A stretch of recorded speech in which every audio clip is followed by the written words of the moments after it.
I used to believe in God, like our very articulate and eloquent speaker before us. I used to believe firmly in God. I was an ordained minister. I preached the gospel for 19 years. I felt this presence in my mind as I prayed. I got goosebumps as I was in communion with what I thought was the Holy Spirit of God. As I read the Holy Bible and read about the resurrection of Jesus, I dedicated my life to preaching that gospel that I thought was so real, that gave so much meaning, so much hope, so much beauty to the world. But I've changed my mind. I now know I was deluded. I was having a very real, very powerful, but mental experience that happens in most religions. I won't tell you my whole story, but I went through a process of deconversion that took 4 or 5 years, starting as a firm believer, evangelical, street preacher. In the foreword to my book, Godless, that tells that story, Richard Dawkins writes, Dan Barker was not just a preacher, he's the kind of preacher you would not want to sit next to on a bus. That was me. I was so convinced. I was so in love with Jesus, my Savior and my Lord. But I went through a process, evangelical, fundamentalist, where I migrated into more of a moderate, where I preached less hell and more love, into more of a more liberal stage in my life, until eventually I dumped out all the bathwater and I found out there's no baby there. It's just words, it's just arguments. From the very articulate words we heard tonight, we didn't see any dots connected. We heard a lot of argument, but when it comes to evidence, only 2 pieces were offered, which we will probably get to, personal experience and the resurrection of Jesus. If nothing comes from nothing, then God cannot exist, because God is not nothing. If that premise is true, that nothing comes from nothing, and if God is something, then you've just shot yourself in the foot. Today is Thursday. What does that mean, Mr. President? Thursday. What does it mean? It's the day that millions of people believed in the god Thor. There was a gap in understanding. There was a mystery. What is that noise in the sky? What are those lights? What is all this? What is that? It must be an agency. It must be some being or something, and they named it Thor. And today we have a day of the week. We don't have a Jesus day, but we do have a Thor's day that millions of people believed in, and maybe some still do. But that deity has found itself on the scrap heap of history, just like when I looked at the deity I used to believe in, the God of the Bible. It started for me with the simple idea that Jesus told a parable about the prodigal son. A parable is what? It's a fiction. It doesn't matter if the prodigal son actually existed in history. It was the moral tale that mattered. The ancient Israelites made up a parable or a metaphor about Adam and Eve in the Garden of Eden and a talking snake. Look up in the dictionary the word fable. You will find it as a moral tale involving talking animals. We know that Adam and Eve could not have existed because of evolution. I assume everyone in this room accepts the solid fact of the evolution of the human species. So Adam and Eve could not have been real people. It was a metaphor, and many Christians accept that fact. They know there's metaphor, figures of speech in the Bible. But in my process, if the prodigal son is a fabrication, if Adam and Eve are a metaphor, then what about this other character, this Yahweh, this Jehovah, this Elohim character? Where do you draw the line? When we know that humans are very good at inventing myths, like the turtle in my Native American ancestry, the turtle that swam across the waters, brought up the mud from the bottom, created the continents. A beautiful story, a wonderful metaphor, but that didn't really happen. The God character himself is also one of those fictions I came to realize. Maybe a useful fiction, maybe it gave meaning, maybe it gave hope, maybe it gave purpose, a fiction nonetheless. The reason I am a non-believer today is because of the lack of evidence and argument for a deity.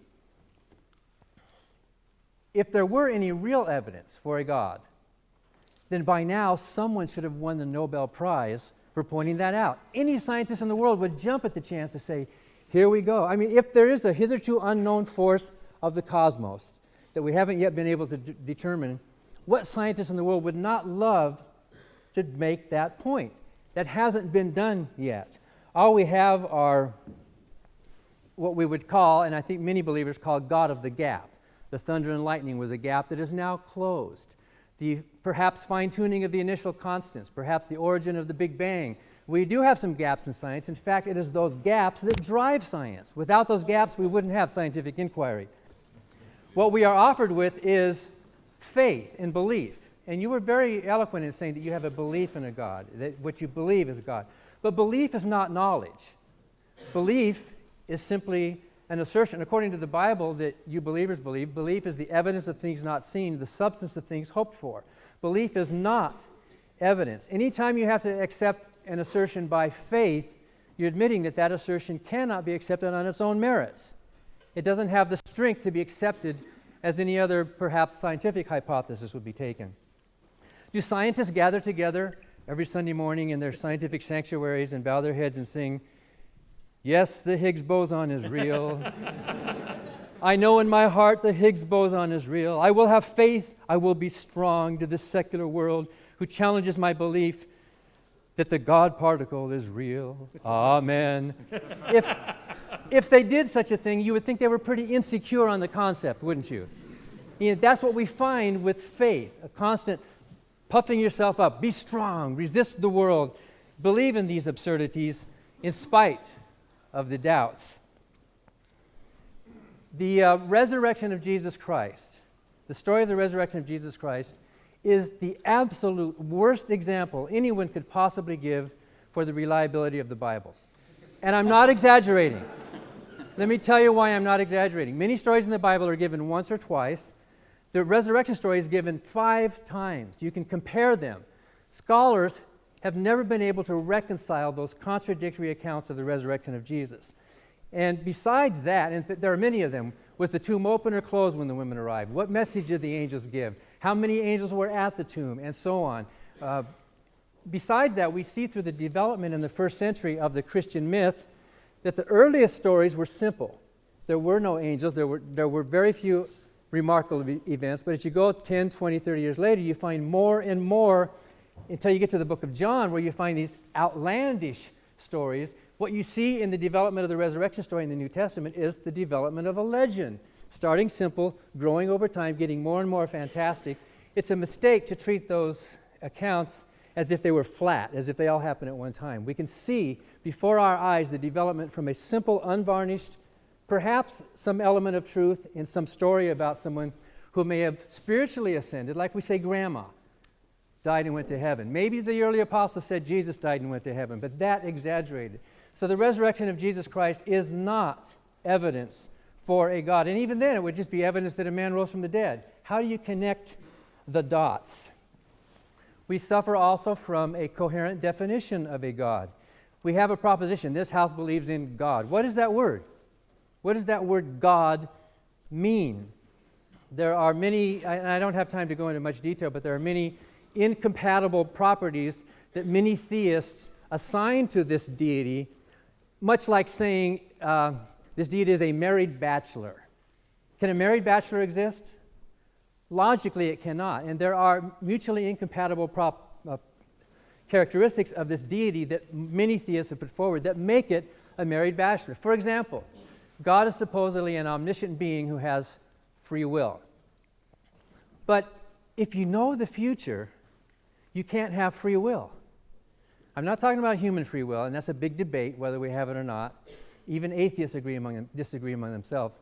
But God, presumably, this being is a personal being with free will who knows his own future decisions. In order to have free will, whatever that means, there has to be a period of indeterminacy during which you truly do have options. I could choose coffee or tea. I could choose this or that. But if you know your future options, you have no choice. You have no freedom. You are not a free personal agency. So if your definition of God is that God is omniscient and free, he cannot exist. He's a married bachelor. I know theologians try to tinker with definitions. By the way, if God cannot change what he knows he's going to do tomorrow at 12 noon, that also puts some limits on his omnipotence, doesn't it? A lot of these arguments from design and teleology, for example, suffer from begging the question. It's rather like the man who is amazed Look at how all these rivers were made to flow right along the state boundaries. How do you explain that? It must have been a massive feat of engineering, a huge economic development. How did they get those rivers to do that? Isn't that incredible? And yet that's how a lot of this teleological thinking is among how did the human eye evolve? How do you explain that? There must have been design behind it. It does look like design, doesn't it? Those rivers look like they were designed to flow right along those boundaries. It's an upside down kind of thinking, and in a sense begs the question, the whole idea that in some of these teleological arguments that complexity requires a designer, and Richard, somewhere here, pointed out in his book, The Blind Watchmaker, anything that is complex enough to design functional complexity, any deity who could design has to have a mind that is at least as functionally complex as the thing that he designed, right? If your premise is that functional complexity requires a designer, if that's your premise, then the mind of that deity also must, by that premise, require a designer. And you get into this infinite regress of, well, then God needed a bigger God and a bigger God.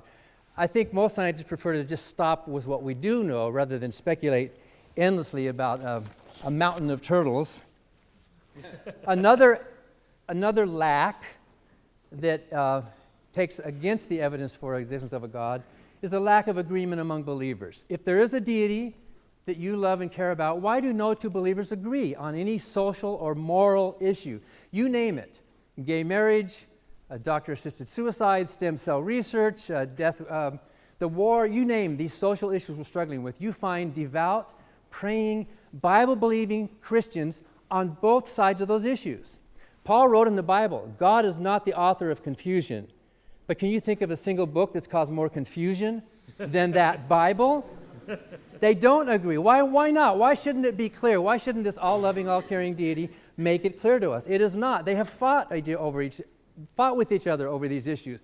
The 30 Years' War, which was based to some degree on the confessional differences over infant baptism and transubstantiation.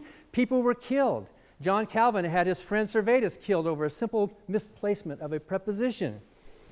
The lack of agreement among believers is a serious problem towards the existence of an all-loving, all-caring God.